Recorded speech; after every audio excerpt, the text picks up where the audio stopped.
ഈശോ മിശിഹായ്ക്ക് സ്തുതിയായിരിക്കട്ടെ. ഈശോയിൽ ഏറ്റവും സ്നേഹമുള്ള പ്രിയ സഹോദരങ്ങളെ, ബഹുമാനപ്പെട്ട ഡാനിയേൽ അച്ഛൻ നയിക്കുന്ന എൻ്റെ ഓർമ്മയ്ക്ക എന്ന ദിവ്യകാരുണ്യ വിമോചന ശുശ്രൂഷയുടെ 28ാം ദിവസമാണ് ഇന്ന് അഭ്യസിക്കേണ്ട പുണ്യം സഹാനുഭൂതിയും അനുകമ്പയും. വേദനിക്കുന്നവരുടെ ജീവിതത്തെക്കുറിച്ചും ബുദ്ധിമുട്ടുകളെക്കുറിച്ചും കൂടുതൽ അനുകമ്പയോടും കാരുണ്യത്തോടും കൂടി ചിന്തിക്കുകയും പ്രവർത്തിക്കുകയും ചെയ്യുക.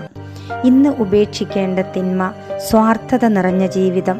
സ്വാർത്ഥപരമായ ജീവിത രീതികൾ ഉപേക്ഷിക്കുവാൻ ശ്രമിക്കുക. ഇന്നത്തെ ടാസ്ക്: കർത്താവിൻ്റെ കണ്ണുകൾ കൊണ്ട് ലോകത്തെയും മനുഷ്യരെയും കാണാൻ ശ്രമിക്കുക. ആർക്കെങ്കിലും അവരുടെ കണ്ണുനീരിൽ ആശ്വാസമാകുന്ന ഒരു ചെറിയ പ്രവൃത്തി ചെയ്യാൻ സാധിക്കുന്നിടത്തോളം ഇന്ന് പരിശ്രമിക്കുക. ഇന്നത്തെ പ്രാർത്ഥന: കർത്താവെ, നീ കാണുന്നത് പോലെ ലോകത്തെ കാണാൻ എൻ്റെ കണ്ണുകളെ ശുദ്ധീകരിക്കണമേ എന്ന് ആത്മാർത്ഥമായി പ്രാർത്ഥിക്കുക. കൂടാതെ ഈ ശുശ്രൂഷയോടൊപ്പം അച്ഛൻ നിർദ്ദേശിച്ചിട്ടുള്ളതുപോലെ എന്നും വിശുദ്ധ കുർബാനയിൽ പങ്കുചേരുക. നേരിട്ട് പറ്റാത്തവർ ഓൺലൈനായിട്ടോ ദിവസവും 1 മണിക്കൂറെങ്കിലും പരിശുദ്ധ കുർബാനയുടെ മുൻപിൽ ആരാധന നടത്തി പ്രാർത്ഥിക്കുക. 1 നേരമോ 2 നേരമോ സാധിക്കുന്നത് പോലെ ഭക്ഷണം ഉപേക്ഷിച്ച് ഉപവാസം എടുത്ത് പ്രാർത്ഥിക്കുക. നല്ല ഒരു കുമ്പസാരം ഈ ദിവസങ്ങളിൽ നടത്തുക.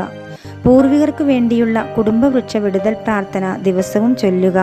ഈ പ്രാർത്ഥനയുടെ വീഡിയോ ഈ ചാനലിൽ ശാപവിടുതൽ പ്രാർത്ഥന അല്ലെങ്കിൽ കുടുംബവൃക്ഷ വിടുതൽ പ്രാർത്ഥന എന്ന പേരിൽ പ്ലേലിസ്റ്റിൽ അപ്ലോഡ് ചെയ്തിട്ടുണ്ട്. ആ വീഡിയോയുടെ ലിങ്ക് ഇവിടെ താഴെ റിലേറ്റഡ് വീഡിയോ ആയി നൽകിയിട്ടുമുണ്ട്. ഈ വീഡിയോയുടെ ഡിസ്ക്രിപ്ഷനിലും ലിങ്ക് ലഭ്യമാണ്. അതുപോലെ ബഹുമാനപ്പെട്ട ഡാനിയേൽ അച്ഛൻ്റെ എൻ്റെ ഓർമ്മയ്ക്ക എന്ന 28ാം ദിവസത്തെ ശുശ്രൂഷയുടെ ലിങ്കും ഡിസ്ക്രിപ്ഷനിൽ കൊടുക്കുന്നു. ദൈവത്തിൻ്റെ ശക്തമായ പ്രവൃത്തി നമ്മുടെ ജീവിതത്തിൽ നടക്കുന്നതിന് നമ്മളെ തന്നെ സമർപ്പിക്കുന്ന ഈ ആത്മീയ ശുശ്രൂഷ ഡാനിയേൽ അച്ഛനിലൂടെ നമുക്കായി ഒരുക്കി തന്ന ദൈവത്തിന് നമുക്ക് നന്ദി പറയാം. ഈ വിലയേറിയ ആത്മീയ സന്ദേശങ്ങൾ നമ്മിലേക്ക് എത്തിക്കുന്ന ബഹുമാനപ്പെട്ട ഡാനിയേൽ അച്ഛനും ടീമിനും വേണ്ടി നമുക്ക് ശക്തമായി പ്രാർത്ഥിക്കാം.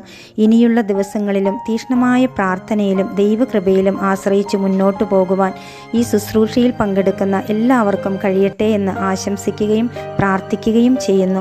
ദിവ്യകാരുണ്യ ഈശോ എല്ലാവരെയും സമൃദ്ധമായി അനുഗ്രഹിക്കട്ടെ.